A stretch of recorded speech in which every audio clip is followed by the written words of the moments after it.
நீங்கள் பகல் நேரத்தில் எப்போ பார்த்தாலும் மொபைல் ஃபோன் பார்த்துக்கிட்டே இருக்கீங்க அப்படின்னா, நீங்கள் வந்து வேலையில்லா திண்டாட்டத்தில் பாதிக்கப்பட்டிருக்கீங்க. வேலை இல்லாதனால தான் நீங்கள் அப்படி ஒரு மொபைல் ஃபோன் பார்த்துட்டு இல்லை வேலை பார்க்குறேனே, நான் ஆஃபீஸில் இருந்தால் கூட நான் இந்த மொபைல் ஃபோன் பார்த்துக்கிட்டே இருக்கேனே, இதுக்கு அடிக்ட் ஆகிட்டேனே, என்ன பண்ணுறதுன்னா, அப்போ அந்த வேலைங்கிறது ஒரு நடிப்பு. அது உண்மையிலே வேலை கிடையாது. வேலை செய்கிற மாதிரி நடிக்கிறீங்க. ரிட்டையர்ட் ஆகிற வரைக்கும் நீங்கள் அந்த மாதிரி நடிச்சுக்கிட்டே இருப்பீங்க. ரிட்டையர்ட் ஆனதுக்கப்புறம் வேலை செய்கிற மாதிரி நடிக்க மாட்டீங்க. ஏன்னா நடிக்கிறதுக்கு உங்களுக்கு வேலை இருக்காது, ரிட்டையர்ட் ஆகிட்டீங்க. அதுக்கப்புறம் வந்து சுதந்திரமாக நீங்கள் வந்து மொபைல் ஃபோன் பார்த்துக்கிட்டே இருப்பீங்க. அப்போது இந்த நடிக்கிற மாதிரியான வேலை பார்க்கக்கூடாது. நம்ம வேலை செய்யணுமே தவிர வேலை செய்கிற மாதிரி நடிக்கக்கூடாது. வேலை செய்கிற மாதிரி நடிக்கிறோம் பாருங்கள், அந்த மாதிரி வேலையை நம்ம பார்க்கக்கூடாது. உண்மையாகவே வேலை பார்க்கணும். அந்த மாதிரி வேலையை தான் நம்ம செய்யணும். நிறைய பேர் அப்படி தான் வேலை செய்கிற மாதிரி நடிச்சுக்கிட்டு தான் நிறைய பேர் இருக்காங்க. ரிட்டையர்ட் ஆகிற வரைக்கும் நடிப்பாங்க. ரிட்டையர்ட் ஆனதுக்கப்புறம் அதாவது கொஞ்சம் கஷ்டப்பட்டு நடிப்பாங்க, உண்மையாகவே நடிப்பாங்க. இப்போ நடிகர்கள்லாம் பார்த்திங்கன்னா சினிமாவில் கிளிசரின் போடாமலே அழுவாங்க. அது மாதிரி தான் இவங்க வந்து கிளிசரின் போடாமலே அழுகுறாங்க. வேலை செய்கிறங்கிற பேர் வேலை செய்கிற மாதிரி அவ்வளோ ரியலாக நடிக்கிறாங்க. அப்படி பார்த்தா வேலை செய்யும்போது அவ்வளோ கஷ்டப்பட்டு உழைச்சிருப்பாங்க. ரிட்டையர்ட் ஆனவுடனே என்னடா பண்ணுறதுன்னு சொல்லிட்டு அப்படி சும்மா இருப்பாங்க. அடுத்து என்ன பண்ணுறதுன்னு தெரியாமல் சும்மா பொழுத போய்கிட்டு இருப்பாங்க. அப்போ அவ்வளோ நாள் வேலை செஞ்சது அது எல்லாம் நடிப்பு தான். உண்மையான வேலைங்கிறது என்ன தெரியுமா? அதுக்கு ரிட்டையர்மெண்ட்டே கிடையாது.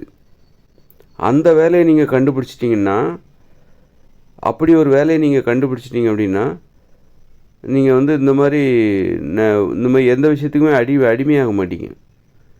இந்த மொபைல் ஃபோன் பயன்படுத்துறதுக்கே உங்களுக்கு நேரம் கிடைக்காது.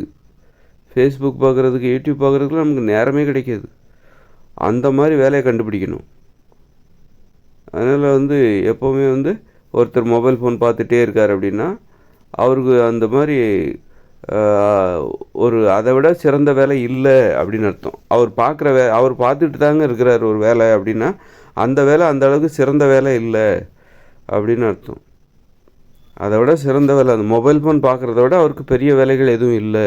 வேலையில்லா திண்டாட்டத்தில் அவர் பாதிக்கப்பட்டிருக்காரு. அவர் இப்போ பார்க்குற வேலை எல்லாமே வந்து நடிப்பு தான், உண்மையான வேலை கிடையாது. சும்மா நடிச்சுக்கிட்டு இருக்காரு. அது மாதிரி நடிக்கிற மாதிரியான ஒரு வேலையை நம்ம பார்க்கக்கூடாது. நடிக்கிற மாதிரியான ஒரு வாழ்க்கையை நம்ம வாழக்கூடாது. சும்மா 70 வயசில் வாழ்கிற மாதிரி நடிச்சுக்கிட்டு சீக்கிரமாக செத்து போயிடுறாங்க. ஏன் சீக்கிரமாக செத்து போகிறாங்கன்னா, இவங்க ரொம்ப நாள் வாழ மாட்டேங்கிறாங்கன்னா, நடிச்சுக்கிட்டே இருக்கிறனால தான் ரொம்ப நாள் வாழ முடியல. மனித வாழ்க்கை ஏன் ஆயுள் காலம் குறைஞ்சி போகுதுன்னா, இவங்க வந்து வாழ்கிற மாதிரி நடிக்கிறாங்க. அது பாட்டு உடம்பு வந்து ஏங்கிக்கிட்டு இருக்குது, இதயம் துடிச்சிக்கிட்டு இருக்குது. அது நம்ம கையை விட்டு நிப்பாட்ட முடியாதுல்ல இதயத்தை. அதோட செயல்பாடை நம்மளால் நிப்பாட்ட முடியாது. அதனால் வேணால் தற்கொலை பண்ணிக்கலாம். அது இல்லாமல் வேறு வகையில் நிப்பாட்ட முடியாது. அதனால் அது ஓடுற வரைக்கும், இதயம் துடிக்கிற வரைக்கும் நம்ம நடிப்போம், வாழ்கிற மாதிரி நடிப்போம் அப்படின்னு சொல்லிட்டு அப்படி தான் நிறைய பேர் வாழ்ந்துட்டுருக்காங்க. நமக்கு செய்வதற்கு நிறைய வேலை இருக்குது. நம்ம கடைசி வரைக்கும் உயிரோடு வாழ்ந்தாகணும். 120 வயசு வரைக்கும் நம்ம செய்வதற்கு நமக்கு வேலை இருக்குது. அதனால் நம்ம வந்து உயிரோடு இருந்தாகணும் அப்படின்னு நினைக்கிற அளவுக்கு ஒரு வேலையை கண்டுபிடிங்க. அப்படி ஒரு நினைக்கிற மாதிரியான ஒரு வேலையை கண்டுபிடிச்சிட்டிங்கன்னா, அப்போ தான் வந்து நீங்கள் இந்த மொபைல் ஃபோனுக்கெலாம் அடிமையாக மாட்டீங்க. உங்களை அடிமைப்படுத்துகிற எந்த விஷயத்தையுமே, ஏன்னா உங்களை அடிமைப்படுத்துகிற எந்த ஒரு விஷயமுமே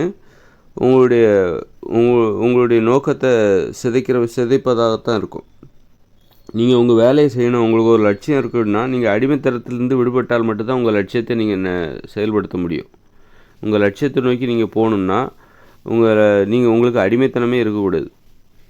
எந்த அடிமைத்தனமுமே இருக்கக்கூடாது. அடிமைத்தனம் எல்லாமே வந்து உங்கள் லட்சியத்திலேருந்து உங்கள் காலை பிடிச்சி எடுக்கிற வேலையை தான் அது செய்யும். அதனால் உங்களுடைய லட்சியவாதிகள் மட்டும்தான் இந்த மாதிரி மொபைல் ஃபோனுக்கெலாம் அடிமையாக மாட்டாங்க. அப்போ நீங்கள் மொபைல் ஃபோனுக்கு அடிமையாகிறீங்க, வேலை செய்கிற இடத்துல கூட நீங்கள் அடிக்கடி மொபைல் ஃபோன் பார்க்குறீங்க அப்படின்னா, நீங்கள் ஒரு லட்சியவாதி கிடையாது. நீங்கள் செய்கிற வேலை உங்களுக்கு ஒரு லட்சியம் இல்லை, ஒரு லட்சியம் கிடையாது அப்படின்னு அர்த்தம். அப்போ நாம் செய்கிற வேலை வந்து நமக்கு லட்சியமாக இருந்து விட்டால் நம்ம அந்த மொபைல் ஃபோனுக்கு நம்ம அடிமையாக மாட்டோம். வேலையில்லா திண்டாட்டங்கிறது என்ன தெரியுமா? லட்சியம் இல்லா திண்டாட்டம். அதுதான் உண்மையான வேலையில்லா திண்டாட்டம். வேலையில்லா திண்டாட்டம் என்பது எப்படி, நீங்கள் வேலை செய்கிறாங்க, அப்போ அவங்க வேலை செய்கிறாங்கன்னு அர்த்தமா? அப்படி கிடையாது. நிறைய பேர் நடிச்சுக்கிட்டு தான் இருப்பாங்க. நிறைய பேர் ஆஃபீஸில் 58 வயசு வரைக்கும் நடிச்சுக்கிட்டு இருப்பாங்க. கடமைக்கு அதை கஷ்டப்பட்டு, ஏன்னா நடிக்கிறது ரொம்ப கஷ்டம். அதனால் கஷ்டப்பட்டு அந்த வேலையை நடிச்சிக்கிட்டு இருப்பாங்க 58 வயசு வரைக்கும். அதுக்கப்புறம் அவ்வளோதான், வீட்டில் உட்காந்து ஓய்வு எடுக்க ஆரம்பிச்சிருவாங்க. ஆனால் நீங்கள் லட்சியம்னு வருது பாருங்கள், அது லட்சியம்னு ஒன்று எடுத்துட்டிங்க அப்படின்னா அதை 58 வயசுக்கு அப்புறமும் நீங்கள் ஒன்று செஞ்சிகிட்டே இருப்பீங்க, ஒரு வேலையை செஞ்சிகிட்டே இருப்பீங்க. அதில் நடிக்க மாட்டீங்க. அப்படிப்பட்டவங்க எதுக்குமே அடிமையாக மாட்டாங்க. நீங்கள் அடிமைத்தனத்திலிருந்து விடுபட வேண்டும் என்றால் உங்களுக்கு லட்சியம் கண்டிப்பாக வேணும். லட்சியவாதியாக மாறிவிட்டால் நீங்கள் அடிமைத்தனமே உங்களுக்கு இருக்கக்கூடாது. நீங்கள் அடிமைத்தனம் இருந்துட்டாலே நீங்கள் லட்சியத்தை நோக்கி முன்னேறவே முடியாது. லட்சியவாதிக்கு எது தடைன்னா அடிமைத்தனம் தான். உங்களை அடிமைப்படுத்துகிற விஷயந்தான் உங்களுடைய லட்சியத்தை அடைவதற்கு தடையாக இருக்கிறது. அதனால தான் உணவு கட்டுப்பாடு தேவை. சோம்பேறியாக இருப்பதற்கு அடிமையாகக்கூடாது. கண்ட உணவுகளை சாப்பிடக்கூடாது. இதெல்லாம் லட்சியவாதிக்கு உதவாது. ஒரு லட்சியத்தை நோக்கி போகிறதுக்கு உதவாத விஷயங்கள் எதுனா, கண்ட உணவுகளை சாப்பிட்டிங்கன்னா லட்சியவாதியாக இருக்க முடியாது. அந்த உணவை தான் சாப்பிட முடியுமே தவிர கண்டிப்பாக நீங்கள் ஒரு லட்சியவாதியாக இருக்க முடியாது. அதுமாதிரி சோம்பேறித்தனத்துக்கு சும்மா பொழுதுபோக்கு அடிமையாகிடக்கூடாது. அப்போ அதை கட்டுப்படுத்தணும்.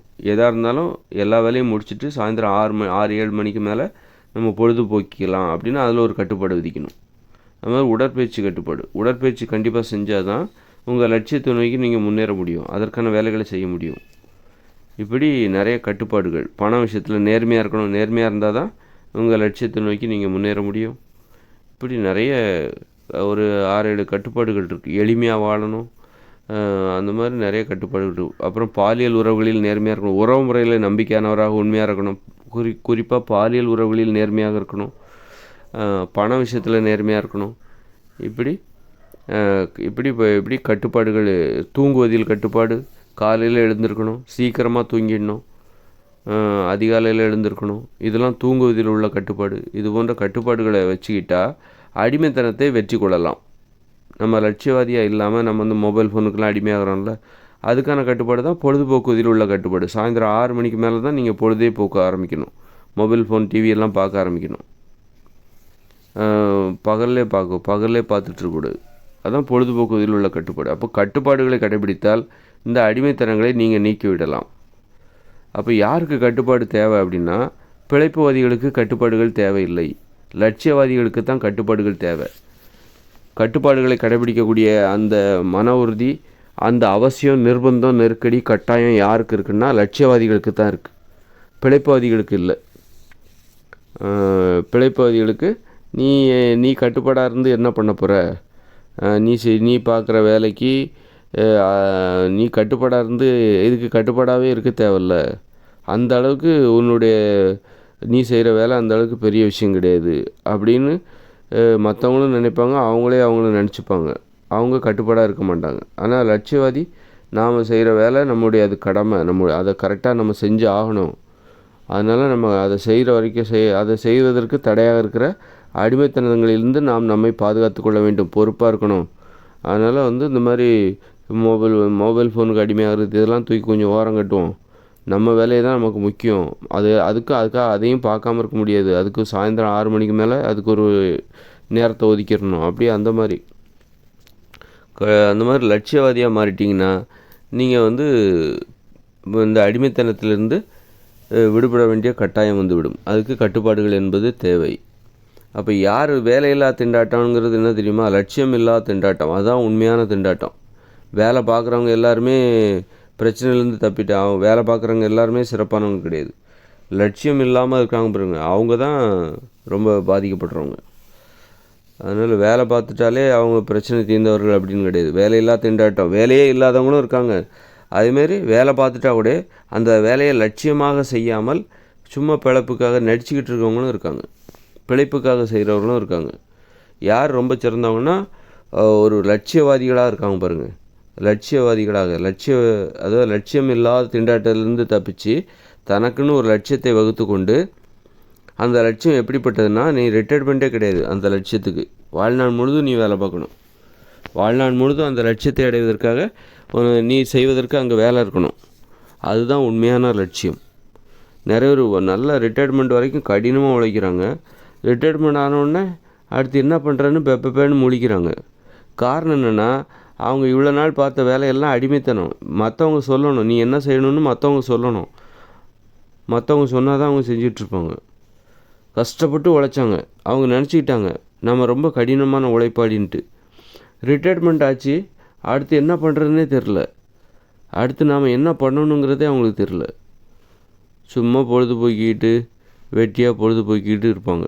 அப்போ இவ்வளோ நாள் தன்னை ஒரு உழைப்பாளி நாம் நினச்சிக்கிட்டோமே, அதெல்லாம் உண்மையாக பொய்யா? பொய் தான். ஏன்னா நீ சுய சிந்தனைங்கிறது இல்லை. நீ என்ன செய்யணும்னு சொல்லிட்டு யாரோ ஒருத்தர் சொல்லணும் உனக்கு. நீ என்ன செய்யணும் அப்படின்ட்டு யாரோ ஒருத்தர் உனக்கு சொன்னால் தான் நீ அதை செய்வ. அப்படி தான் நீ இவ்வளோ நாள் கடினமாக உழைச்சிக்கிட்டு இருந்த. ரிட்டையர்மெண்ட் ஆன உடனே இப்போ உனக்கு சொல்கிறதுக்கு ஆள் இல்லை. நீ எதை செய்யணும் அப்படின்னு சொல்லி உனக்கு ஆர்டர் கொடுக்கறதுக்கு ஆள் இல்லை. அதுதான் அடிமைகள். அடிமைகள் எப்போவுமே அவங்க என்ன செய்யணுமோ அதுக்காக மற்றவங்கள எதிர்பார்த்துட்ருப்பாங்க. யாராவது ஒருத்தர் சொல்லணும், அப்போ தான் அவங்க செய்வாங்க. அவங்க தான் அடிமைகள். சுயமாக சிந்திக்கணும். நமது வேலையை நாம் தீர்மானிக்க வேண்டும், நாம் முடிவு செய்ய வேண்டும். அந்த சுய சிந்தனை அடிப்படையாக கொண்ட ஒரு லட்சியத்தை தேர்ந்தெடுக்க வேண்டும்.